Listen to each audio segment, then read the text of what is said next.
Good evening, I'm Tiro, and this is Developer Journal 2, and possibly the end of my channel because I've become what I've hated, a vlogger now. Okay, someone asked me what games I've done, and I've done 3. This is my first one, Sailor Moon vs. Pokemon. Written in C++, ASCII based, and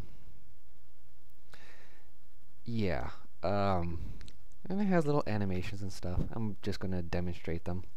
There you go. Yeah, it keeps flapping.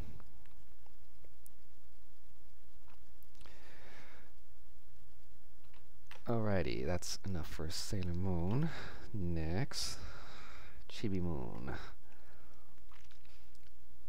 This was written in my, was it junior year in high school?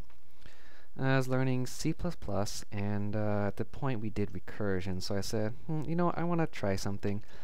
In fact, all the animations are done recursively of, I have it done as a pop thing, I forget how, but it counts the x-axis backwards. So yes, I do know recursion like the back of my hand. She only uses the computer. And this was the result. OK Animation makes heavy use of the Conio library that Borland implemented. However, the status formulas and such are awful. Okay, I'm kind of rambling, and you might be getting bored.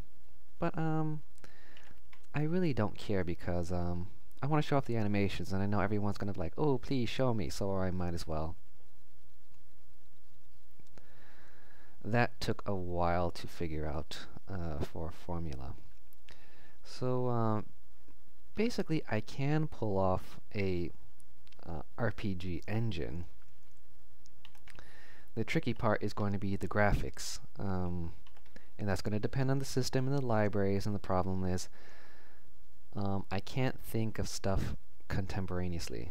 Is it contemporaneously? The thing about graphics is that you always have to listen to everything. As here, you have a nice console, you just wait for the prompts. And as you notice, the animations are getting faster. In fact, the way the animations are established is that... Can I do? No, I can't. I just run the CPU a couple of cycles. Like if you were to do this on another computer, everything would be hyperspeed. Just think about, you know, running an old DOS game on a modern computer. Oh, quit. Have you seen Butterfree yet? Butterfree, where are you? My favorite.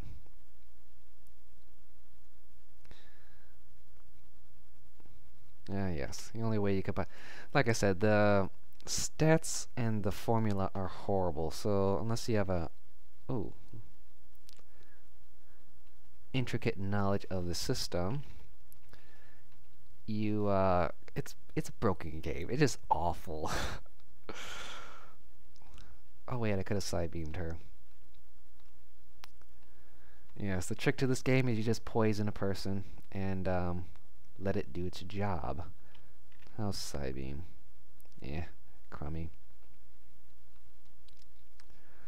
Yeah, maybe I'll finish this game. Excellent. Sailor Mercury. I forget how many you have to kill. Side beam you. There we go. I meant to do that. Okay. Enough of that. Actual coding. Let's see. Here's the basic idea, you know. Uses a Conio library where you have a lot of go-tos and a lot of displays, and you always have to up your basically it's like go to a position, print, then you go advance one by one. So I'm doing scan lines in ASCII, and of course with the backslashes you kind of get something really funky. And I did this in my before I completed my programming class. So here's how we deal with whatchamacallit, special effects and status conditions. And because of my early programming, I'm using a lot of spaghetti code. Like here we have, not the character types. Here we go. Element types? Where are you? Anyway, we have enumerations for stuff. And basically with the enumerations, I was able to create like a map even though I didn't know anything. Where was it? Yeah, here's the actual engine, is it? Just awful. Calculate, yeah. And the reason I only have teams as one is you can only play Pokemon or Sailor Moon, and that I would have been you know, I didn't know about polymorphism yet, so I can only stick with one side. Yeah, pointers would have made things a lot easier. Do nothings, blah blah blah, damage. The actual statistics. Here we go.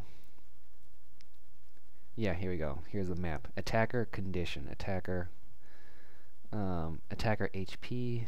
Attacker ID. Yeah, I was creating maps before I even knew they existed. Alrighty, so enough about me. That was the first one. Second one is actually it was another RPG. It was done in Visual Basic. It was basically Sailor Moon again. It was the Amy's episode where she just goes to the school and kills monsters. So basically you have a picture and then a text block, and the information will be printed on the text static. You get a lot more animation in the DOS ones here. And final one is DOS Chess, which was sort of my final for my CS major. And I basically did the artificial intelligence for it. Actually, let's make it all brutal. Skin, new game. Human versus computer. Oh yeah, difficult. Yeah. The thing about this is the more you it follows the general pattern of artificial intelligence in that it's not actually smart, it's just the illusion of intelligence. So it makes these moves, and the best move that it can do is that it always guards itself and it always takes a lot of territory. So you think it will you think it's going to move into that position and it's blocking, but it's not. It's just gathering space, and therefore you get terrified on actually doing stuff. And that is it. So I could possibly pull off this pious project. It just, like I say, getting off my bottom and doing it. But as you can see, nothing is of my work is of not even of an amateur stat. It's just awful, horrible programming. So until next time, I'm Tiro, and have fun making games. See ya.